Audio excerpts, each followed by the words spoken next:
오늘은 전도서 20번째 시간으로 권력의 헛됨이라는 제목으로 함께 잠시 은혜를 나누고자 합니다.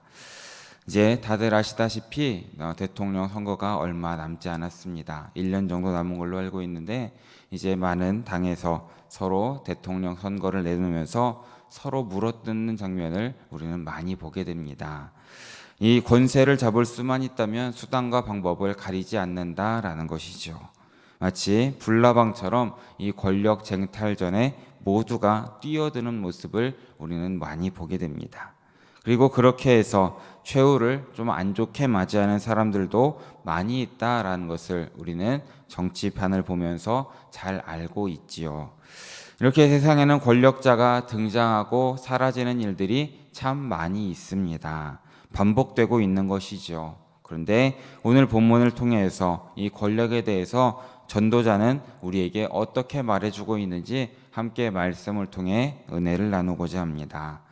먼저 13절, 14절의 배경이 되고 있는 이야기를 먼저 나누자면 이 상황은 늙고 분별력이 떨어지는 왕이 젊고 가난하지만 지혜로운 한 청년을 감옥에 가둔 이야기입니다.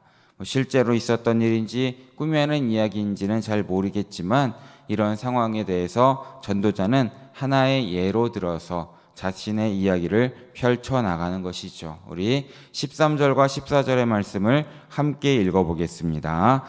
가난하여도 지혜로운 젊은이가 늙고 둔하여 경고를 더 받을 줄 모르는 왕보다 나으니 그는 자기의 나라에서 가난하게 태어났을지라도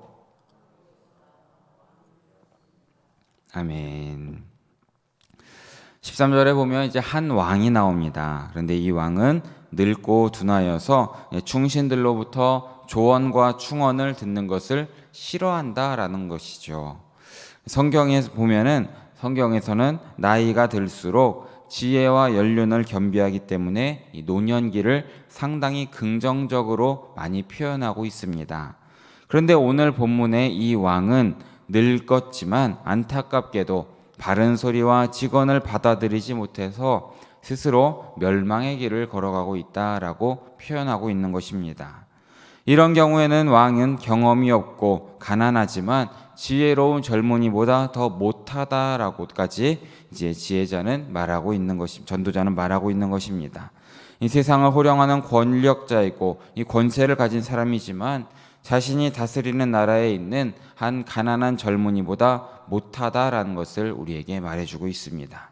이 젊은이가 어떤 사람입니까? 가난하지만 또 늙은 왕의 노여움을 사서 감옥에 갇혔다라고 말하고 있습니다. 이 당시 감옥은 이 정치범이나 경제사범만 들어가는 곳이었다라고 하죠.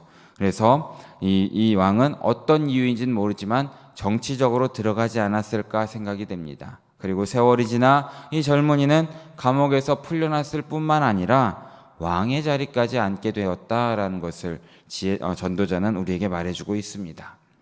많은 학자들이 이 본문의 늙은 왕에 대해서 연구할 때에 이 늙은 왕이 혹시 사무엘의 경고를 무시한 사울의 모습이 아닌지, 또 여호와의 말씀을 없이 여긴 다윗 왕의 모습이 아닌지, 또 다른 신을 따르지 말라는 경고를 무시했던 솔로몬의 모습이나 백성을 섬기는 자가 되라는 노인들의 충고를 무시한 르호보암의 모습이 아닐까라고 많은 사람들이 추측을 합니다. 또한 이 현명한 젊은이는 우리가 잘 알고 있는 요셉의 모습이 아닐까라고도 이야기를 나눕니다. 이렇게 지혜자는 이 젊은이가 어떻게 왕이 되었고 이 사람이 누구인지 세밀한 이야기는 제공하지는 않습니다만 아마도 이 나라에는 내란이나 혁명이 일어나지 않았을까라는 상황을 전제하고 있습니다. 다들 아시다시피 그때나 우리나라도 마찬가지지만 왕이라는 자리는 자손 대대로 물려받는 것인데 이 왕이 미워해서 감옥에 가둔 사람이 어찌된 일인지 이어서 왕이 되었다라고 묘사하기 때문입니다. 이렇게 본문에서 묘사하고 있는 이 늙은 왕은 매우 완고하고 독단적인 왕으로 보입니다. 그리고 고집이 세고 아주 다른 신하들의 조언을 듣지 않는 사람이지요. 이런 상황에서는 나라가 어지러워지고 백성들이 어려움을 당하게 되는 것입니다. 그리고 이런 왕보다는 가난하지만 지혜로운 청년이 더 낫다라고 지혜자는 말하고 있는 것입니다. 그런 까닭에 전도자는 부나 권세가 있는 것보다는 영향력이 없고 가난할지라도 지혜로운 것이 더 가치가 있다라고 우리에게 말해주고 있는 것 같습니다. 그런데 15절 말씀을 보면 역사는 또다시 반복이 되는 것을 보게 됩니다. 우리 15절 말씀도 함께 읽어보겠습니다. 내가 본즉 해 아래에서 다니는 인생들이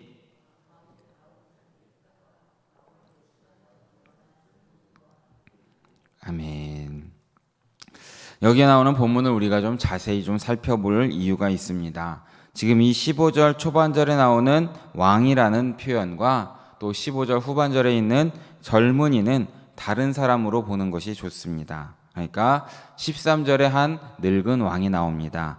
그리고 14절에 언급했던 젊은이가 쿠데타로 새로운 왕이 되었고 15절 후반절에서는 이 왕을 또 대신할 한 젊은이가 새로 나왔다라는 것입니다. 그러니까 총 3명의 사람이 등장합니다. 3명의 왕이 등장하는 것이고 역사는 반복되고 있다라는 것을 우리에게 말해주고 있습니다. 14절에서는 이 늙은 왕을 대신할 정도로 감옥에서 나와서 왕이 되었던 그런 왕이었지만 이 사람이 다시 나이가 들고 늙게 되자 그의 왕권을 탐하는 새로운 젊은이가 일어난 것이고 백성들의 마음이 이 사람에게 새롭게 나온 이 젊은이에게 마음이 쏠렸다라는 것을 말해주고 있습니다. 이어 전도자의 이 결론적인 이야기가 이제 16절에 나옵니다. 16절 말씀 함께 읽어보겠습니다. 그의 치리를 받는 모든 백성들이 무수하였을지라도 후에 오는 자들은 그를 기뻐하지 아니하리니 이것도 헛되어 바람을 잡는 것이로다. 아멘. 한때는 이 14절에 먼저 언급된 이 젊은 왕의 통치를 기뻐하고 지지하는 사람이 많았었는데 새로운 이 15절의 후반절에 나오는 새로운 왕이 또 나오니까 더 이상 이 14절에 나왔던 늙은 왕을 기뻐하지 않는다라는 것입니다. 그러니까 사람들은 새로운 왕을 더 기뻐한다라고 표현하고 있는 것이죠. 잠언서 14장 28절 말씀을 보면 백성이 많은 것은 왕의 영광이요 백성이 적은 것은 주권자의 패망이다 라고 기록하고 있습니다. 왕의 권력을 지지하는 백성이 줄어든다라는 것은 권력이 몰락하고 있다는 것을 말하는 것입니다. 우리가 오늘 전도서 말씀을 통해서 깨달아야 할 것은 아무리 지혜로운 왕이 통치한다 할지라도 백성은 자연스럽게 또 다른 새로운 권력을 기대하고 기존의 권력에 대해서는 힘을 잃는다라는 것을 우리에게 말해주고 있는 것입니다. 사람이 혁명이나 내란으로 새로운 정권을 세워봤자 별 의미가 없다는 것이죠. 왜입니까? 모든 것이 다시 제자리로 돌아오고 또 반복이 되기 때문이다 라고 우리에게 가르쳐주고 있는 것입니다. 이것은 권력자들에게도 경고의 말씀으로 들리는 것입니다. 아무리 지혜로운 사람이 권력을 잡고 권세를 잡을지라도 그것은 어차피 옛날에 있었던 모든 일의 반복일 뿐이다 라고 우리에게 전도자는 말해주고 있는 것입니다. 세대가 바뀌고 대중의 생각이 바뀌면서 기존 통치 질서를 다 거부하고 새로운 권력을 찾게 된다라는 것입니다. 그렇게 사람들은 한때 훌륭한 통치를 했던 왕을 모두 잊어버린다라고까지 말하는 것입니다. 전도자에게 잊혀지는 것, 이것은 죽음 다음으로 아주 치명적인 아픔이다라는 것입니다. 그래서 이것도 역시 16절 후반절에서 말하는 것처럼 헛되어서 바람을 잡는 것이다 라고 고백하는 것이죠. 모든 것이 다 허무하고 부질없음을 우리에게 말해주고 있는 것입니다. 우리가 전도서를 계속 보고 있는데 4장 말씀에서는 이때까지 참으로 좋은 가르침을 많이 우리에게 전해주었던 전도자는 오늘 본문에서는 다시금 삶은 헛된 것이고 허무하다, 헤벨이다 라는 것을 다시금 이야기하고 있습니다. 사람이 아무리 권력을 가지고 위상을 가지고 직업과 지위에서 열심히 일한다 할지라도 전도자가 보기에는 별 의미가 없는 것이고 그의 업적은 다음 세대에 가서는 기억도 되지 않을 것이다. 그러니까 모든 것이 다 헛되다라고 우리에게 가르쳐주고 있습니다. 오늘 본문에서 전도자는 이 왕권이라는 것을 예로 삼아서 이 가르침을 제시하는 것이죠. 한번 다시금 상상해 보시기 바랍니다. 가난하고 비천한 환경에서 태어난 한 젊은이가 있습니다. 그래서 어떤 이유인지는 모르지만 왕에게 미움을 받아서 죄수로까지 감옥에 갇히는 것을 보게 됩니다. 그런데 그 감옥에서 나와서 세상 가장 높은 곳이라고 할 수 있는 왕의 자리에까지 오르게 되는 것입니다. 백성들의 열렬한 신망과 지지를 받는다면 정말 감옥, 인생 밑바닥에서 인생의 가장 위에 있는 왕의 자리까지 모습을 보면 이보다 더한 인생 역전이 어디 있겠습니까? 하지만 전도자는 우리에게 말해주는 것은 이러한 진한 감동의 드라마 역시도 세월이 가고 시간이 지나면 모두가 잊혀질 뿐이다. 그리고 그의 존재조차도 기억하지 못할 것이다 라는 것을 말하면서 이 모든 것이 하나같이 허무하고 헛될 뿐이다 라고 우리에게 말해주고 있는 것입니다. 영원히 지속적으로 백성들의 지지를 받는 그런 권세, 권력은 없다라는 것을 말해주고 있는 것입니다. 또한 뒤를 이어 젊고 지혜로운 사람이 권력을 잡고 권세를 잡을지라도 이 역시도 잠시뿐이다 라는 것이죠. 시간이 지나면 사람들은 그의 대를 잇는 새로운 왕만을 바라볼 것이다 라고 말해주고 있는 것입니다. 그래서 전도자가 오늘 본문을 통해서 우리에게 말하고자 하는 바는 단 한 가지입니다. 무엇입니까? 영원하지 못한 모든 것들은 헛되고 허무하다. 모든 것은 다 헤벨이다 라고 우리에게 말해주고 있는 것입니다. 사랑하는 여러분, 세상의 권력은 지나갑니다. 세상의 것에 매달리거나 의지하지 마시고 온전히 하나님께 소망을 두시는 우리 사랑하는 성도님들 모두 되시기를 진심으로 바랍니다. 그래서 시편 146편에서도 이렇게 우리에게 권면을 합니다. 우리 3절에서 5절까지 말씀을 한 목소리로 함께 읽어보겠습니다. 귀인들을 의지하지 말며 도울 힘이 없는 인생도 의지하지 말지니